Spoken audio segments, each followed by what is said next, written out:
Kanchipuram వకుడా silks. నాణ్యత మా ప్రాధాన్యత.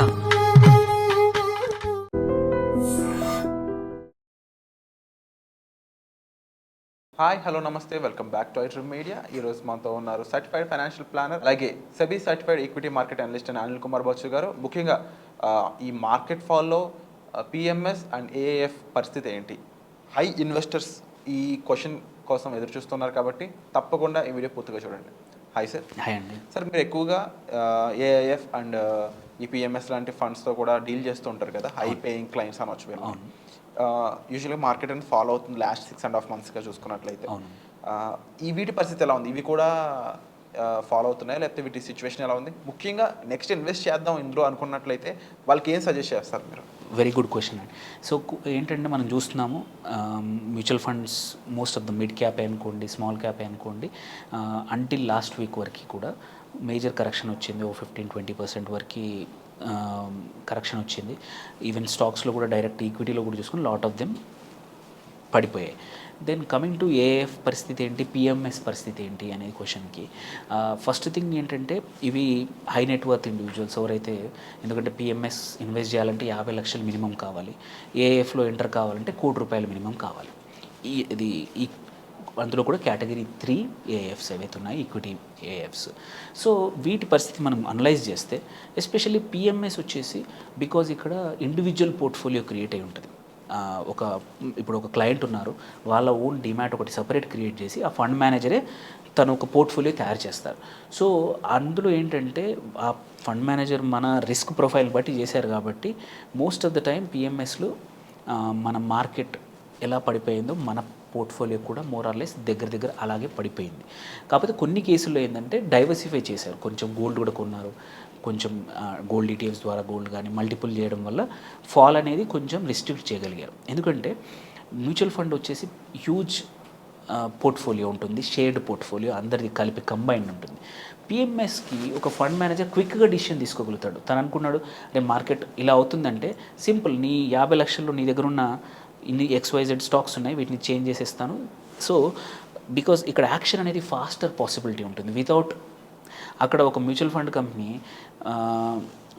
తన దగ్గర ఉన్న 50,000 కోట్ల ఏయుఎంలో ఒక స్టాక్ 7% ఉన్న 3,500-4,000 కోట్ల స్టాక్ ఉంది ఒక కంపెనీ. అది అమ్మాలంటే చాలా ఆలోచించి అమ్మాలి, ఒకే రోజు చేయలేరు. పోర్ట్ఫోలియో అనేది సడన్గా ఒక్క రోజులో మార్చలేరు, ఓవర్ పీరియడ్ టైం మార్చాల్సి వస్తుంది. బట్ పిఎంఎస్కి అడ్వాంటేజ్, అట్లాంటి డిసడ్వాంటేజ్ లేదనమాట. ఫండ్ మేనేజర్ క్విక్లీ డిసిషన్ తీసుకోగలుగుతాడు. సో అలా చేయడం వల్ల చాలా పోర్ట్ఫోలియోస్ని కాపాడారు. అంత ఈక్వల్ ఫాల్ అనేది లేవు. దెన్ కమింగ్ టు మన ఏఎఫ్ చూద్దాం. ఏఎఫ్లో అడ్వాంటేజ్ ఫస్ట్ థింగ్ ఏంటంటే అది కూడా ఒక పూల్డ్ ఇన్వెస్ట్మెంట్, మ్యూచువల్ ఫండ్ లాగా, పిఎంఎస్ లాగా ఇండివిజువల్ కాదు. సో ఇక్కడ పోర్ట్ఫోలియో మేనేజర్స్ ఏంటంటే అందరి పోర్ట్ఫోలియోలు కంబైన్ డబ్బులు ఒకే దగ్గర ఉంటాయి కాబట్టి సో మేనేజ్మెంట్ అనేది కొంచెం ఇబ్బంది అవుద్ది, బట్ కార్పస్ పెద్దగా ఉండదు. సో అలాంటప్పుడు ఒక స్టాక్ ఎగ్జిట్ అవ్వడం, ఎంట్రీ అవ్వడం ఈజీ.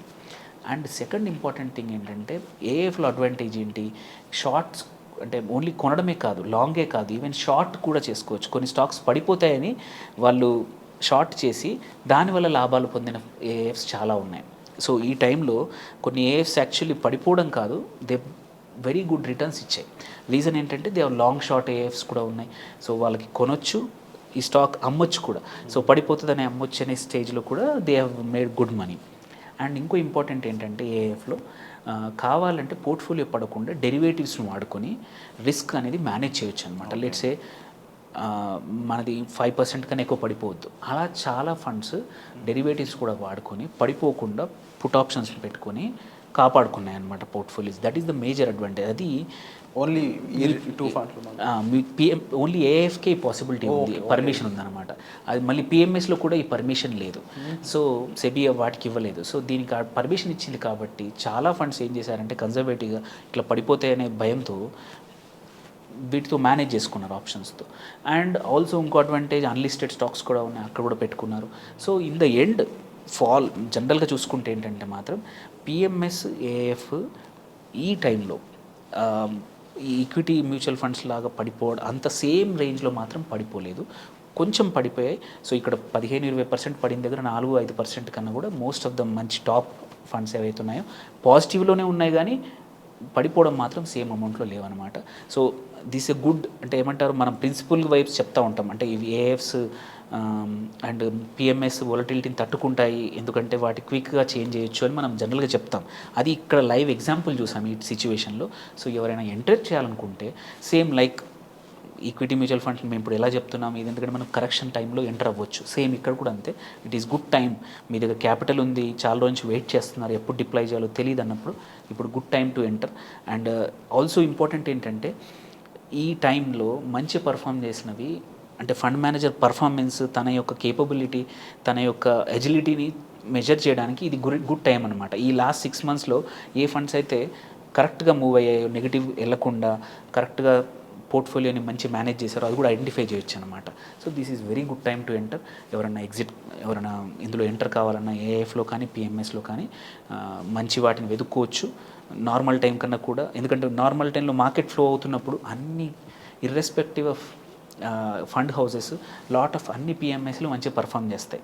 బట్ ఇంపార్టెంట్ ఎప్పుడు మీ యొక్క కేపబిలిటీ తెలియాలంటే ఎదురు అంటే మార్కెట్ ఎదురుగాలు వీస్తున్నప్పుడు కూడా నువ్వు తట్టుకొని నిలబడే ఫండ్ ఏదైతే ఉందో ఆ ఫండ్ మేనేజర్ ఉన్నాడో there is a good chance వాళ్ళు మార్కెట్ మంచి టైం ఉన్నప్పుడు చాలా ఫాస్ట్గా రిటర్న్స్ ఇచ్చే అవకాశాలు ఉన్నాయి. డెఫినెట్లీ మార్కెట్ పడుతున్నప్పుడు రిటర్న్స్ ఇవ్వగలిగారంటే మార్కెట్ పెరుగుతున్నప్పుడు ఇంకెంత మంచి రిటర్న్స్ ఇస్తారనేది we can understand that point. Yes. And definitely చాలామందికి ఈ మార్కెట్ ఫాల్ అనేది భయంకరంగానే మారింది. బట్ మీరు చెప్పిన ఈ పాసిబిలిటీ చూశాక చాలా పాజిటివ్గా అనిపించింది అనమాట.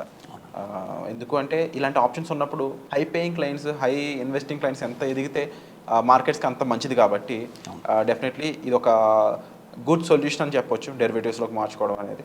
And definitely as a manager మీరు ఓవరాల్గా ఫండ్ని హోల్డ్ చేస్తుంటారు కాబట్టి you know much more information definitely. And ఆ ఇన్ఫర్మేషన్ మీరు తెలుసుకోవాలి, మీరు అంత పెద్ద అమౌంట్స్ ఇన్వెస్ట్ చేస్తాము అనుకున్నట్లయితే డెఫినెట్లీ మీరు సార్ని సంప్రదించవచ్చండి. సో అనిల్ కుమార్ బచ్చు గారి నుంచి ఎటువంటి ఎపిసోడ్స్, ఎటువంటి ఇన్ఫర్మేషన్ మీరు పొందాలనుకుంటున్నారో కామెంట్ సెక్షన్లో మెన్షన్ చేసినట్లయితే అలాంటి ఎపిసోడ్స్ మీ ముందు తీసుకొచ్చే ప్రయత్నం అయితే మేము చేస్తాము. వచ్చే ఎపిసోడ్లో మళ్ళీ కలుద్దాం. Thank you sir. Thank you.